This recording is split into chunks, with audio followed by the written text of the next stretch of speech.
I was half expecting him to say Roadhouse. It's not a Christmas movie. It is in the Low House.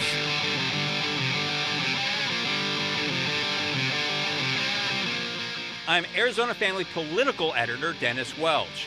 Dennis, fake news Welch. Try to tell the truth. And this is the Politics Unplugged podcast. Dennis, if you have a problem with substance abuse, I am more than willing to talk to you anytime you need.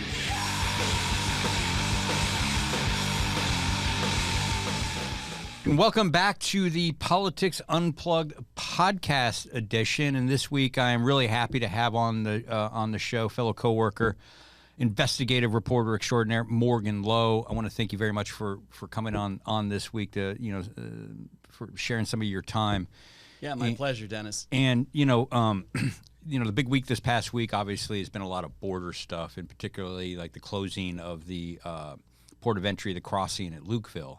But before we get into all of that, I do want to talk a little bit about, you did some extraordinary reporting on the town of Sasabe. Now, if anybody hasn't seen this piece that you did that aired earlier in the week, highly suggest you go to azfamily.com, go check it out.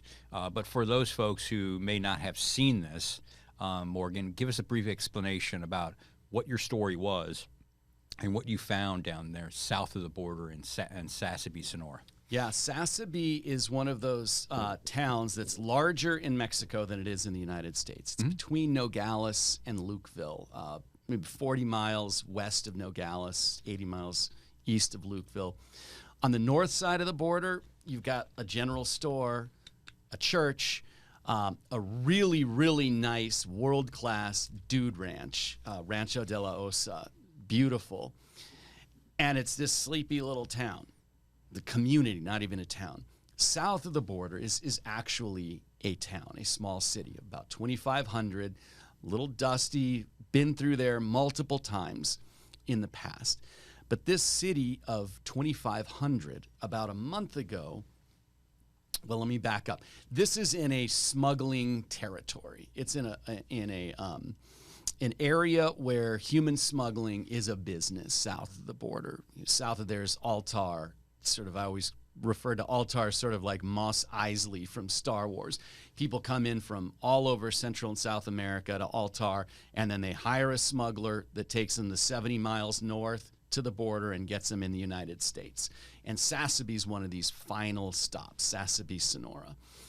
So this is a very valuable territory.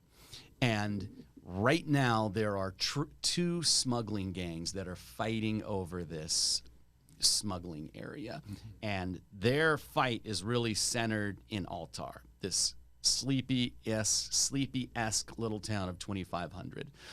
So when these guys came into town and started shooting, the residents of Sasabe tried to get north of the border. They tried to get in the United States. They tried to go east, west, south. They were sort of surrounded, and right now there's about 20 original residents left in Sasabe. Out of the 2,500 people that live there, the population. Yeah. There's 20 people 20 left. people left. That's what. Who's left? Who are these folks? We talked to an old guy who said, I got nowhere to go. He said, I'm staying indoors. It was the morning when we went, and he was out walking his dogs. There's a few of us left. I believe that the people who've left want to come home. But it's dangerous right now. And so a couple of other news agencies had reported on what was happening there, but nobody had been in Sasabe since the fighting started. And that old Robert Capa phrase, if the picture's not good enough, you're not close enough. You had to get close. So we sort of organized a trip, photojournalist Mike Williams and myself, to go into Sasabe and see what this abandoned border town looks like. What'd you find down there? In nice Robert Capa reference there. Yeah, nice my favorite Robert Capa. It's deserted and it's eerie. There's dust blowing across the streets. There's a lot of dogs. A lot of people had to leave and leave their pets behind. The dogs are sitting on their doorsteps waiting for the owners to come home. And it looks like an abandoned town until you look closely. And then you start seeing bullet holes. bullet holes on the walls, bullet holes through windows. I mean, the main part of the downtown area, it's like they were just spraying everything with automatic rifle fire. I looked inside one of the buildings through a broken window, and I saw the front door was barricaded from the inside. The sofa, dresser up against the door, and so you start seeing these things, and you start piecing together what happened there, what it must have been like with these people trying to protect themselves and their families in their homes as these smuggling gangs are shooting at each other and shooting at anybody who moved on the street. There were innocent people who got caught in the crossfire or who were targeted who died. And so right now that town is empty. I've driven through Sasabe probably 6 times. It's never been a metropolis, but I've never seen it like this. And one of the things that you didn't see this, but you came across this, it was in the TV story that aired. That's one of the gangs. First of all, talk a little bit about this, and then tell me a little bit about who these gangs are that are now warring. But like, you found some video of a message one of the gangs was sending to people out there of somebody's body that was burning. Yeah, the just ruthlessness that these guys are using against each other or anybody that is perceived to have helped the opponent it's unimaginable. So you've got the Sinaloa drug cartel at the top that runs this entire border south of Arizona in northern Sonora. The Sinaloa cartel's at the top. And then you've got these sort of contractors, these gangs underneath that have permission or work for the Sinaloa cartel. Normally, they all sort of know where their space is and focus on that. This area right now, it's 2 of these sort of splinter groups, these contractors that are fighting over a territory. And they're fighting over Sasabe, south of Sasabe, Altar, Caborca, Benjamin Hill, which is south of Nogales, that whole area. And so Sasabe was what we saw in person. And I think it's pretty dramatic what's happened there. But those other communities have not been spared from this violence. And if you go on Twitter or the internet and you look at the Mexican media, newspapers and online publications down there, you see example after example of people being hung by light posts, shootouts happening in the street. And then what you referenced was in the town of Benjamin Hill, somebody literally being strung up on a light post and lit on fire. And a note put out, a big sign that said, anybody that helps this group or anybody in this group, this is going to happen to you. So the executions that these guys do, the shootouts are all out in public, all visible. It's not like hiding somewhere because they want people to be afraid. And this has been brewing for a little over a month. I talk to people who do business in Mexico fairly often, and they say right now, we're staying away from Caborca and the Altar area because that's pretty dangerous right now. What has the response been this side of the border to the violence that's happening specifically in Sasabe? Now, we'll get to the Lukeville closing and ports here in a minute, but what has been the response to what's happening at that specific town? Is this something that's getting a lot of attention? No, it gets attention from the far right. And the far right says that they're shooting at each other, they're dangerous, they're terrorists, and this is it's gonna be in our doorstep. It's gonna be in our communities, pretty quick. And you hear that all the time. And this is the type of violence that stays south of the border. It just does. This has been flaring up and then cooling off for years and years and years. And it does stay south of the border, but it is a problem. And what you do not hear from anybody is a real principled response about what we can do, because this does affect Americans and it's affecting our neighbor. What do we do to make sure that that area south of our border that we use for economy, we use for tourism, we use for labor, is safe? And it's, southern Arizona is safe, but northern Mexico in spots is not always safe. So to answer your question, the reaction has been deafening silence. Like real reaction has been deafening silence. Yeah, and I guess this is getting into some dicey water here. Maybe it's a different kind of discussion, but it's the kind of violence that you're seeing just south of the border now. Maybe examples of the kind of things we've seen in other parts of the world that is prompting people to come north seeking asylum. Yeah, and that's a great point. You have to look at it like, if this is happening there, those people aren't going to want to stay there. The people in Sasabe, a lot of them got very temporary humanitarian, it's not called visas, I think it's called parole here in the United States, where they're allowed to stay here for a little while until it cools off, and then they go home. But this is the kind of violence that is driving migration into the U.S., so it is in our interest to try to do something to settle those areas. These people live in Sasabe. They don't want to live in the United States. They want to live in their community, but right now their community is really dangerous. So what can we do? We can't send police into Sasabe. We can't send the army down there. It's a sovereign country. But our leaders can put pressure on the Mexican government, the Sonoran government, to get control of that area, whatever that means.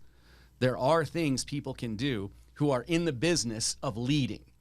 I'm not going to tell them what to do, but I can certainly point out the problem that they have. It's not our job to tell them what to do, and that's why I was asking a little bit earlier, like, what's the response? And it's a deafening silence overall is what you seem to be suggesting here. Yeah, what we have found, I think we've had some political leaders over the last 30 years who are very adept and very educated on what's happening in Mexico. And I mean like the economy, the people, like the Jim Colbys of Congress back then, who really had his finger on the pulse of what was happening there. And I don't know that we have a ton of them right now. And if they are very educated on it, they're not speaking in terms of, all right, what are real solutions to what's going on there? Stephen Richer, Maricopa County recorder, is a county official here. If you talk to him, he's the sort of the type of person who really understands what's happening down there. It's not his job to do anything about that, but those are, the types of leaders that need to start saying, look, maybe we have a couple of ideas for solutions to what's happening there. Yeah, and we're both old enough to remember the Gang of Eight, right? When both Arizona Senators Jeff Flake and John McCain tried to put a deal together with comprehensive immigration reform, and I don't know if that's even attainable at this point. I mean, I'm assuming that Mark Kelly and Kirsten Sinema would totally be on board for comprehensive immigration reform. They're always pushing that and trying to get that, but. Well, everybody wants that. It's just like, what's your definition of what comprehensive immigration reform is? It's a great buzzword, and every time I hear it, I'm kind of rolling my eyes, because that's all left to the eye of the beholder. Whatever you define comprehensive immigration reform is how you define that, and somebody else may define it as something else. So exactly. I know, Senators Kelly and Sinema have held a lot of meetings down there, but I've been doing this a long time. You've been doing this a long time. We've seen plenty of politicians, bipartisan politicians, go down and tour the border, and they, go up in helicopters and point at things, and nothing seems to change down there. Yeah. Which kind of brings me to the shutting down of the Lukeville port of entry. That has got a lot of attention in Arizona right now. Give us a little bit of explanation as to what you know as to maybe why that port was chosen. What's the impact and effects of that port of entry being shut down? Because it's a pretty small port. Yeah, it's not a huge port, and the main back and forth there is our tourists to Rocky Point and a little bit of business. It's not a commercial port of entry. So Customs and Border Protection says that they have to shut it down temporarily because they have to use those resources, those people, to help process the migrants who are getting dropped off at the border, coming across the border and seeking asylum. And so my first reaction was, wait, we've only got a few agents on this small border, maybe a dozen at any given time, officers, customs officers. Why are they being used? And we went there. And it is, there are hundreds and hundreds of people lined up on the north side of the border got across that big impenetrable wall, you know, by using an angle grinder or something, but they got through. That area all has wall, and they're just waiting. And they are people from all over the world. I counted China, Senegal, Nigeria, Ecuador, Mexico, I think Haiti. And those were just some of the people that I spoke to. And so I got a better idea. Okay, these customs officers who usually man the ports are being used to process these asylum claims. And it sort of made better sense to me once I saw it. Now, I will tell you that it looks like the Border Patrol and Customs are taking like 10 to 20 at a time, and there are hundreds just waiting there. So it is a very slow process. Customs agents have said one of the big problems is that there are so many languages being spoken here that they can't communicate with all of them. So that is really slowing things down. It's a really bad situation there, and you feel so badly for these people who are freezing their tails off out there. Not much food, not much water. They were getting food and water from people on the south side of the border. So, I mean, that brings up another question for you as well. It's like the immigration issue on our southern border has really evolved over the years. Now, in the early 2000s, if I remember right, it was primarily Mexican nationals coming across the border, and a lot seeking work or whatever, and they would come in big numbers. I've talked to, farmers in Yuma that have been there for a long time, and they would say, like, back then, you would have these massive groups of numbers cross, and they would trample their crops and costing them money and whatnot. What they wanted was some sort of deterrent to that happening, and that has happened. But now it's evolved from kind of that to where you're telling us now you're seeing people from halfway around the world coming here and trying to get into the country through Arizona. So we still see sheer numbers of people who are apprehended on the border. Mexico is still number one. Sure. But it's two different sort of groups and two different tactics. The Mexicans who come across the border are not going to be able to claim asylum.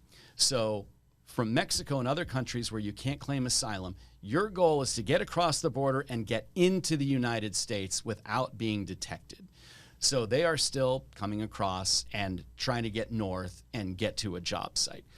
This other group that we're seeing there, these are people who are hoping to claim asylum. Their goal is to get across the border and self-surrender. And that's the big difference in what we're seeing now and what we saw before, is there was not a lot of self-surrendering before. Now it's these giant groups of people who their goal is just to get over that fence, cross that fence, so they can say, I'm declaring asylum, and now legally we have to take that claim seriously. And that's where this processing, so it's not as much enforcement right now that's sucking up all these resources. It's the paperwork. It's the clerical work of processing these people, trying to do background on them, trying to decide if their claim is valid, where they can go into the system, or if they have to be repatriated back to their country or sent back to Mexico. And meanwhile, speak a little bit about like some of the collateral damage. There are towns down there on this side of the border who are basically dependent very much on that back and forth traffic through Lukeville. And they're really suffering right now. And I'm thinking that we've had some reporters in the town of Arizona. And they're really suffering. Yeah, these are really small towns. And so the economy, one little change can really cause a problem in like Arizona, Ajo, that area. There's some other tourism. There's Organ Pipe National Monument there that gets some tourists there once in a while. Some brave people try to do the Camino del Diablo. But for the most part, it's that traffic going to Rocky Point. And both north and south of the border there, those communities are not getting the gas, the stop in the mini mart, the stop at the restaurant that they're used to. And those communities cannot handle this for very much longer. I don't get this from Customs and Border Protection. I don't see this closure of the Lukeville port of entry is something that is going to last months. I think days to weeks, maybe. While they get caught up on processing all this paperwork. And the way that migration works is it's not like it just cuts off here and starts there. It's like a wave, and it pushes up against the wall here, and then it pushes up against the wall there. And so it doesn't stay in these peaks, these sort of surges, don't stay in any one spot for months at a time, or anything can happen, but in the past they haven't. So I would assume that this area where the surges are happening are going to start to move to other spots. Now, there is one reason why we're seeing a lot of these international crossers in the area from Lukeville west to Yuma. And that's because some of them who have some money are flying into Mexicali. On the Mexican side of the border, it's an hour drive to Yuma, and then another maybe hour and a half to the Lukeville area. So these people have some kind of resources, avoid the gauntlet of South America, Central America, and the trip through Mexico. And they just fly into Mexicali and then self-surrender. So that's one reason why we're seeing some of this group over there. It's safer in that area.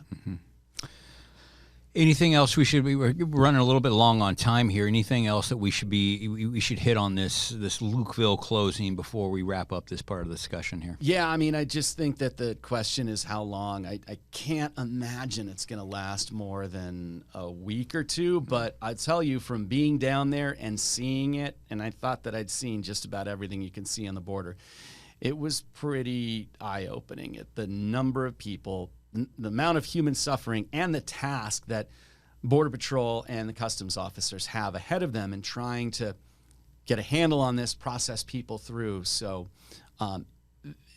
it's something we need to stay on top of. All right, I'll wrap it up right there. I want to thank you very much, Morgan Loew, investigative reporter here for the Arizona family. Thank you so much for sharing some of your insight and your wisdom on that. And I know the big question on this is much longer is this going to take? And I know we've asked and talked to the governor about this. The governor doesn't even know, and she's been in contact with the administration. But I can't thank you enough for stopping by. I know it's a busy time of the year for everybody with holidays and whatnot. With that in mind, I just did want to throw you a bit of a curveball here. Oh boy. We've been asking folks, share a little personality here with you. It's the holiday season. What's your go-to holiday movie? Oh, this is embarrassing. So I do, a guilty pleasure is the Hallmark Channel during the holidays. It's basically 3 movies that they turn into 100 movies. This is their three plots. But even more embarrassing than that, I think Love Actually is probably my guiltiest pleasure during the holidays. I am blown away. Yeah, I'm a softie at heart. Dennis, we see this tough stuff at work. You got to go home and you got to just shut down the batteries, recharge the batteries, not talk to anybody, watch this stuff, and try to feel good about yourself. I'm stunned, man. Colin and I will comment on this. Well, that's between you and me, right? We're not sharing that with anybody else. Yeah, we'll edit that part out of this conversation. We're still recording? Yeah, we're still recording. Die Hard. Dennis, Die Hard. Not a Christmas movie. You're wrong. Not a Christmas movie. Anyway, we'll end it right there. And I want to thank you very much. And we'll be back here in a second with Colin, where we go over some of this week's big headlines and then probably discuss some other fun things, such as what were the worst press releases or story pitches we got over the past week. If anybody's ever worked in this business probably can understand they get pretty silly around this time of year. Thanks a lot. All right, welcome back to the second half of the Politics Unplugged podcast with producer Colin. Thank you very much for doing everything that you do every damn week, man. It's always impressive what you do. Thank you. Let's riff a little bit about Morgan's piece a little bit in this. We'll get to the Love Actually part here in a second. Yeah, I'm literally blown away by that. But I was not anticipating that. I was not anticipating that answer. But that's why we throw them the curveballs, the trick questions, so they don't strategize. So don't get into that. All that was that the word strategery. Yes. Like as to We don't want that. what should be the best. Yeah.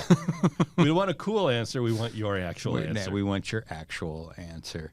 But like, just kind of thoughts. I mean, you also, when you're not doing this, also work over in the investigative wing of our newsroom. This was not a simple task for just send a reporter down there south of the border. I mean, No. This was quite the undertaking. It is, and we were all sitting around. We knew when they went in. Yeah. We were getting texts. We were monitoring to make sure everything was okay. Everyone was very relieved to find out that they had an Army unit there and were staying close to the Army unit. So at least we were fairly confident they were safe. And again, like you said, they went in the morning when things tend to be pretty calm. And, you saw the pictures. It looks pretty deserted at that hour. Yeah, but some of the stuff they got down there too was pretty crazy. It is. It's heartbreaking. This week it was just folded in the big part of this story over the past week is the border down in Lukeville. This is one of those situations. I know it's a podcast. I almost wish it was like a live radio show where we could take callers and get their thoughts, because like. This issue, I've been doing this for over 20 years, and this issue never gets solved. And the immigration issue is always evolving. Like we talked a little bit about that with Morgan, about like how it started off in the early 90s to where it's at now. It's just always changing, it's always evolving. And I just don't know. And I know this is no big hot take here. I just don't know if a solution is actually possible anymore. No, and what's frustrating is no one really seems to be working towards one at all. You have extreme views that don't acknowledge the reality. If you're concerned about safety and think we should be tightening up the restrictions, I understand that, but also know that we're really dependent on that traffic and we're dependent on the workers, and you need some form of reform to make sure that they can come across and work. And we always hear about the need for it. Mm-hmm. We never seem to hear anything about anyone taking actual steps to make it happen. Mm-hmm. I know. And, meanwhile, I don't know, we didn't really discuss this beforehand much. The other big political stuff, story we heard over the past week, at least in national politics. Once again, we saw the presidential debates been narrowed down to 4 people. Yeah. And to me, it's almost embarrassing at this point, because every one of these debates, the de facto winner is Donald Trump. He's like 40 points, 1 million points ahead of everybody. Yes. He doesn't have to go on stage, yet nearly everybody that's left on that stage won't say why they think he's not the best one for the job. Yes. It's like absurd. It is. And I always end up with the impression that they're all lobbying to be the one who's in place if he can't run for some reason. So they're not going to offend the Trump voters. They want the Trump voters to say, well, if my guy can't do it, I guess that's the next one. And it's a lousy way to hold a debate. It's a lousy way to pick a candidate to try and be the, Well, hey, and I'm your that's the thing, second best like choice. The headlines today is like, who won, who lost. It's like, it's always Trump It's always won. Trump who won. Yeah. Bottom line, and like, oh, Nikki Haley had a great night. So what? Yeah. Chris Christie had a great performance. They had a lot of zingers. Like, so what? It's not changing anything at this point. And I don't know what the viewership is like for these, but a Republican debate without Donald Trump at this point, I don't know who the audience for that is. Yeah, well, it's Seinfeld without Seinfeld. Yeah, essentially. I mean, as far as a TV program, it would be like running one of those shows without the big character. Yeah, and I mean, it's clear that most Republicans at this point support Donald Trump, so most of them aren't going to care about the debate. Yeah. And apart from like Democrats who want to rage watch it, yeah, I don't get that much either, but another one of those weeks where there seems to be a lot of things going on, but there's also a lot of nothing going on and whatnot. So not a whole lot to break down this week, but I did want to get to we talked a little bit about this the other day. We're starting to get to the end of the year, and we're starting to get some really, really weird, bad press releases and story pitches. Yeah. And, we said, well, why don't we each kind of pick one?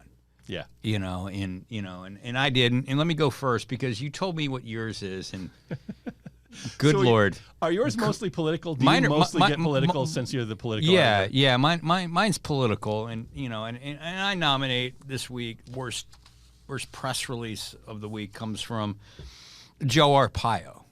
And for those of you who don't remember, Joe Arpaio one time was a sheriff here in Maricopa County.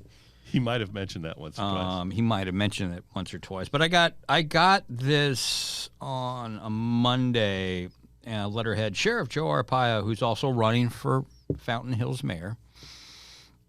And basically, it's a press release letting me know and letting everybody know that his picture was on the front page of a newspaper. That's it. And it's like, I'm quoting from this. This is the Washington Post front page news article. Trump pardoned them. Now they're helping him return to power. Made numerous mentions in print and photos of former Maricopa County Sheriff Joe Arpaio. That's the lead sentence of his press release. He's literally sending out press releases saying that he was in the press. Yeah. He likes to be talked about. And he's been on a roll lately, too, because if I go back a couple weeks even before that, I got this dandy one from Sheriff Joe Arpaio for Fountain Hills mayor on that letterhead. And basically, he feels like he should have been consulted on a character in the TV show, Fargo.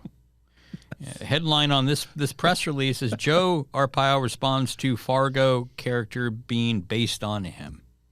And it ends by saying, since I'm already accused of being a publicity hound, they could have asked me for my expertise. He wanted to be consulted on this character that ended up. And he sent out a press release. Yes.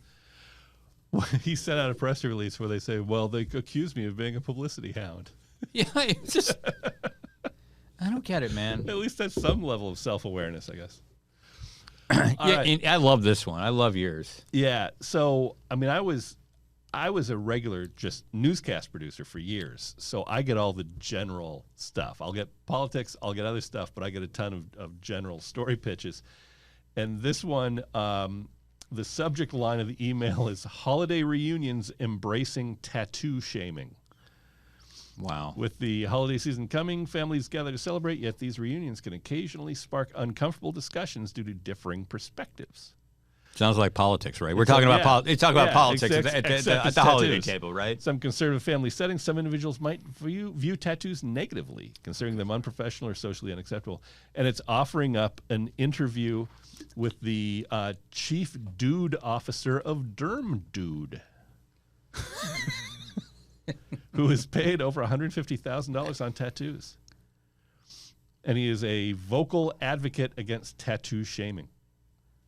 Good for him. Yeah, and I mean, to be fair, you put that on a morning show, you might have an amusing segment. But my real question is how are tattoos really that unacceptable anymore? I mean, I know still people are still kind of like getting used to face tattoos, but even face tattoos have become more and more normalized. My response would be, you want to talk to my mom about that? I mean, my mom too hates tattoos. Yes. But, she also grew up in a port town in Germany where like she equates tattoos with sailors. Not that there's anything wrong with sailors out there, but like anyway. My mom grew up in a port town in California where she same thing. I just learned this about you. We're learning things about each other. Yeah. Good Lord. Yeah. Moms from port towns in general of a certain age. And my grandfather was a prison guard, so that's so I think she has a fairly specific view of tattoos. I think there's certainly an age line where over a certain age, if you have a tattoo, you're but a aren't they sailor just or a resigned to it? Even my mom is toned down her. I mean, when someone comes over to the house and there's like she might make a comment if asked. 20 years ago, she would yell at me like, "You're never gonna." I ended up never getting tattoos. Yeah, This is a long story, but you know, almost all of my friends have tattoos, and it's great for them. It's just never been a thing for me. Yeah. I have a hard time committing to art to hang on a wall. Yeah. So having it permanently attached to like my arm, I couldn't. Yeah, like Yeah. just have a. I would second guess myself forever. I mean, you know, ask enough people about me, and they'll tell you about my level of commitment to things. Yes. By the way, just worth mentioning, we frequently talk about pop culture stuff here. Yeah. And everyone's doing their end of year music lists. Yeah. And we're not, because in part, I read one the other day. It was a top 50 albums of the year from, I think, Consequence of Sound, but fairly mainstream thing. And I'd heard one of them. One of them I'd heard start to finish. There was a second one where I'd heard parts, and that was it. So I'm feeling a little left out of the modern pop culture debates like that. Well, so we'll go ahead and leave. I know we did alone. talk about it. I still think maybe we can do this right now on the spot. Top 300 bass players of all time. Graham Maybe, the Joe Jackson Band. It's like Geezer Butler, John Entwistle, the Who. Yeah. I would do much better with that than I would with the top 50 albums of the year. Yeah, right. I mean, I don't know. I love getting away and doing some of the pop culture stuff, but man, some of the... Yeah. Oh boy. All right. Oh boy. Well, and you know what? End this on this again. You know, pop culture stuff. You plan on going to see any movies at the end of the year here? No. I've heard nothing but terrible things about the movie Napoleon. I was actually thinking about going to that, and then I heard some mixed reviews on it. I'm like, I don't know if I want to back to commit 3 hours of my life to something that may or not be awful. Yeah. No, I don't go to the movies anymore. My first child was born, and I've been to like 2 movies since then. And I was a film major. But I don't go to the movies anymore. And I struggle to commit, even at home, I struggle to commit to 2 hours in front of the TV, knowing that, okay, I've committed 2 hours to this movie. I will gladly sit and watch, House Hunters on HGTV for 5 hours, stupidly staring at it, knowing I'm wasting a day. But that's a half-hour chunk where I can walk away at any time. If I need to spend 2 hours of the movie, I don't know. It's like I get hit with anxiety. Yeah, it's rough. And I only mentioned the movies out there so we could transition. Just to say one more thing about Morgan Loew. It's just like, guy goes down, does these intense stories. What's your go-to holiday movie? Love Actually. I was blown away by that. And he loves the Hallmark Channel. Just blown away by that. He did give us a reason afterwards. Yeah. But, it's long. Yeah. We'll leave it there. Yeah. We'll leave it alone because it's kind of a cool story. And this way, he just sounds like kind of a... Yeah, we'll just... Yes. So we'll leave it there. All right, your favorite Christmas thing to watch? Movie or I love Trading Places with Eddie Murphy and Dan Aykroyd. It takes place around the holiday. There's a lot of there's a lot of things that don't work in that movie, like the timing of the whole thing. Because if you look at all that, I don't want to get into it, but it's hilarious. There's a great comedy, comedy of manners. When I was a kid, I loved Eddie Murphy. I loved his movies, and this is one I think still relatively holds up over the years, unlike other movies from Eddie Murphy, like 48 Hours, Beverly Hills Cop. And if you disagree with me, you're like, hey, man, prove it, but go back and watch it first, and I will guarantee you Beverly Hills Cop does not hold up. There are a lot of films of that era that were hilarious at the time when you go back and look at and kind of cringe. Yeah, I haven't watched that one again. And look, Trading Places got some cringy moments as well, but...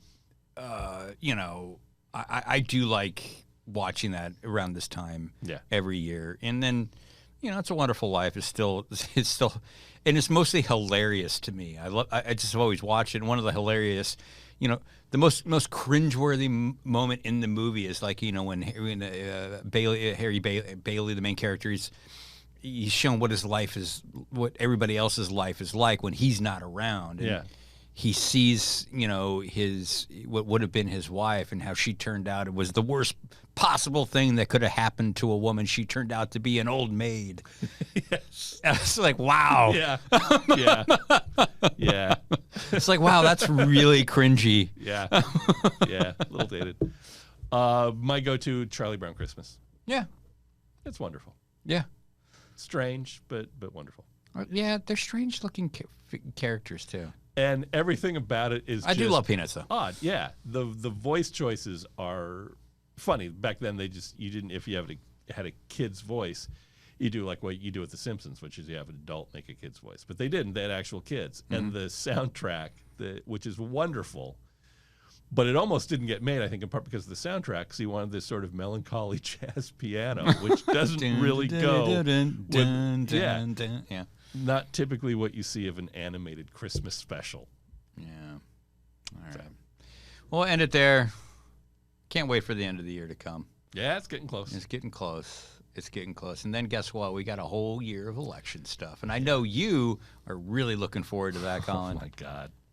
Sure. How many emergency podcasts do you over under on emergency podcasts here next year for Politics Unplugged? Yeah. Yeah. Put it 5.5. Yeah.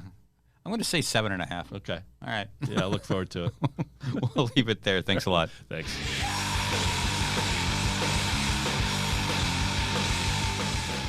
Thanks for listening. You can subscribe on YouTube, Spotify, Apple, Stitcher, the Google Store, or anywhere else you get your podcasts. See you next time.